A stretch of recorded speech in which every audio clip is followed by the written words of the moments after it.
problem of disposal of the toothpick, which is now a product with a frustration. What are we going to do for it?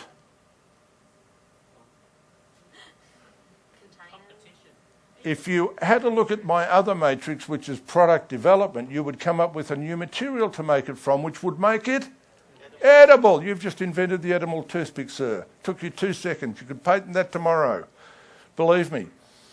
We only have to track people and watch their predictable frustrations. Do you know when honey was being sold in jars, people tracked the predictable frustration. And what was it? It's messy, correct? So what did they do? What happened to sales of honey, folks? Double. Simply by observing the predictable frustration. Another one of these is called widespreadness. The biggest problem with inventors is they see a problem and they solve it for one person themselves. And I have to say, this blows me away. I saw this advertised the other day in the newspaper. 20 years ago, a fellow invented a paint roller. A little paint roller for putting suntan lotion on your back. I mean, what a ridiculous idea. He had a market for one himself. He didn't have a girlfriend. So, I couldn't believe this. This is not a widespread, predictable problem. We don't have a problem putting suntan lotion on our back by and large. It's not a predictable problem. I saw recently the other day a fellow written up in the Sun.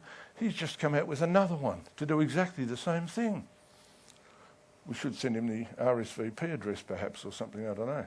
Anyway, that's another way you do it. The third one is repetition. What's repetitious? When something's repetitious, there's two ways to take advantage of that as an opportunity.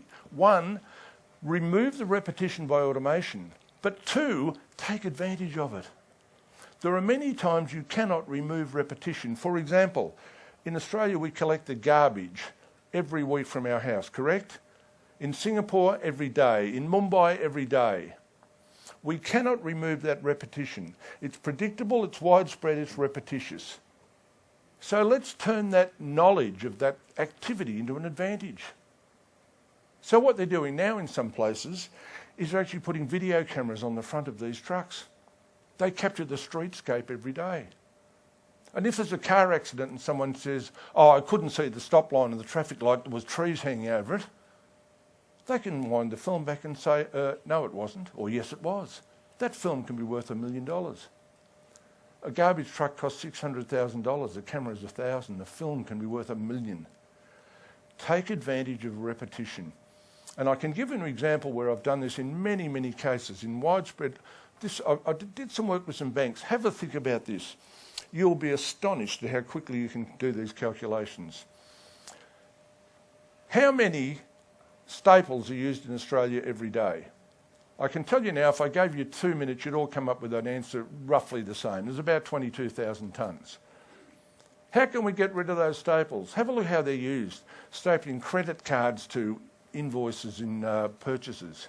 There's millions of them per annum. How do we get rid of all that? Don't have credit card receipts. Don't have invoices.